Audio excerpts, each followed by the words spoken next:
kebijakan safeguard. Kita tahu juga ini kan justru presentasinya turun terus nih, terutama untuk industri misalnya TPT begitu ya, tekstil dan juga produk tekstil dan juga beberapa produk lainnya yang kemarin sempat hangat kali menjadi perbincangan nasional kaitannya dengan banjirnya produk-produk impor baik yang legal maupun yang ilegal nih Prof. Nah ini kita perlu strategi seperti apa? Apakah anti dumping ini kan juga masih proses pembahasan ya di KADI ya, dan apakah ini ada peluang juga kans bahwa kita bisa membentengi juga nih produksi domestik kita? Ya, untuk kuncinya yang tadi seperti Pak Prasetyo bilang, untuk membentengi produk kita, instrumennya ya kalau nggak countervailing duty, ada safeguard, ada anti-dumping, itu salah satu perangkat hukum yang kita bisa lakukan. Nah, seperti di Brasil sama Turki, ya memang mereka kalau saya lihat mengambil tindakan pengamanan itu cukup cepat. Begitu melihat ada sesuatu, ya mereka mengutamakan produk dalam negeri kita. Artinya adalah ini harus hati-hati. Jadi begitu kita melihat ini mengganggu kinerja impor dan ekspor, ya kita harus, kenapa kita nggak berani mengambil langkah untuk itu? Kan tujuannya adalah untuk Indonesia, untuk pengamanan produk dalam negeri kita. Betul. Baik. Nah, lantas dengan kondisi yang ada, dengan geliat aktivitas industri begitu yang masih akan tetap dijaga oleh pemerintah, lantas bagaimana kontribusinya nanti terhadap kinerja ekspor kita? Di satu sisi kita tadi ada kendala dengan banjirnya produk-produk asing di Indonesia, sementara mempengaruhi terhadap daya serapnya sendiri. Di satu sisi kita juga tengah terkendala dengan ekspor ke luar negeri nih. Prof, strateginya apa yang harus dilakukan? Ya, strateginya yang pertama adalah kita optimalisasi perjanjian perdagangan yang sudah diikuti oleh Indonesia, itu yang pertama. Kedua adalah memfilter kalau nextnya kita banyak perjanjian antara yang bilateral, regional, dan multilateral. Nah, yang ketiga adalah ya kita perkuat sektor dalam negeri, ya kan, untuk katakanlah memproteksi. Pemerintah sih sudah lakukan lah dengan Undang-Undang Cipta Kerja, Undang-Undang HPP yang memberikan insentif kepada pelaku-pelaku usaha UMKM, dan yang lain-lain itu sudah dilakukan. Nah, kan tetapi kelihatannya nggak bisa satu dua pihak, ini harus tersistem dari mulai unsur pemerintah, masyarakat, bahkan kita semua, ya memang harus punya culture ya, artinya untuk bisa mengangkat produk dalam negeri di kita.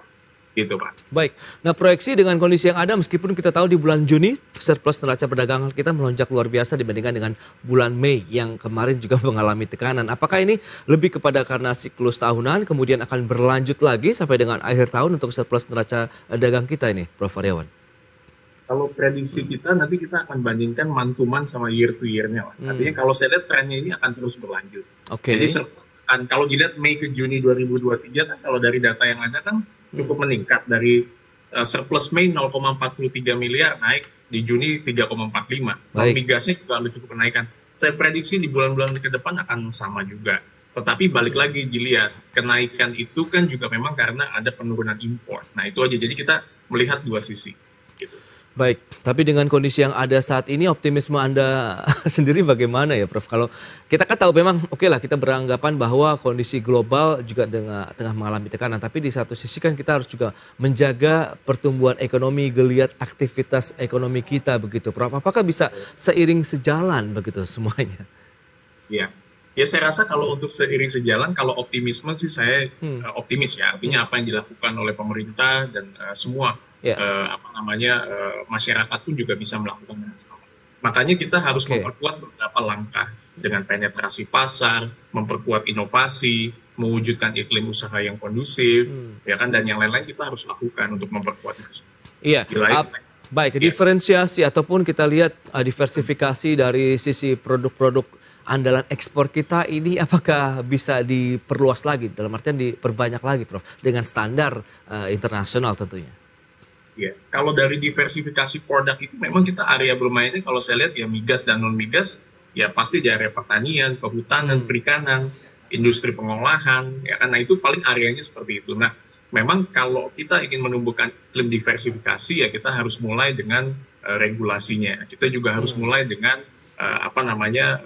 membangkitkan iklim investasi yang baik di masyarakat. Kuncinya adalah kalau kita ingin ekspor bagus, kondisi stabilitas politiknya oke, di dalam negerinya bagus, ya kan, plus iklim usahanya kondusif, pasti akan kedepannya akan take off lah Indonesia. Saya Helicopter view dari Profesor Aryawan, bagaimana melihat iklim investasi dunia usaha di Indonesia saat ini, Prof? Dari helicopter view Anda ini. Kalau dari helikopter view saya melihat bahwa iklim usaha ini sebenarnya trennya positif. Ya memang bisa ditunjukkan dengan adanya surplus selama 38 bulan. Akan tetapi di lain sisi kita harus hati-hati juga. Ini juga karena beberapa faktor, karena impor turun, ada pelemahan dari Amerika Serikat, China, Jepang, dan yang lain-lain. Karena pasca pandemi COVID, masih ada lockdown di China, masih ada perang invasi Ukraina. Nah ini yang kita harus hati-hati, tetap harus memproteksi dalam negeri, produk di kita, supaya kita bisa compete dengan negara lain. Wow, itu dia. Cukup gamblang sudah informasi yang disampaikan Profesor Aryawan Gunadi ya terkait dengan surplus neraca perdagangan. Meskipun surplus terjadi dalam 38 bulan berturut-turut, yang penting adalah kita harus tetap hati-hati dan waspada begitu, jangan sampai terlena karena ada beberapa poin meskipun surplus tapi kinerjanya justru yang sedang mengalami tekanan. Baik, Prof, terima kasih banyak atas waktu dan sharing yang sudah Anda sampaikan kepada pemirsa pada hari ini. Selamat melanjutkan aktivitas Anda kembali. Salam sehat, Prof. Ari. Salam sehat selalu. Terima kasih.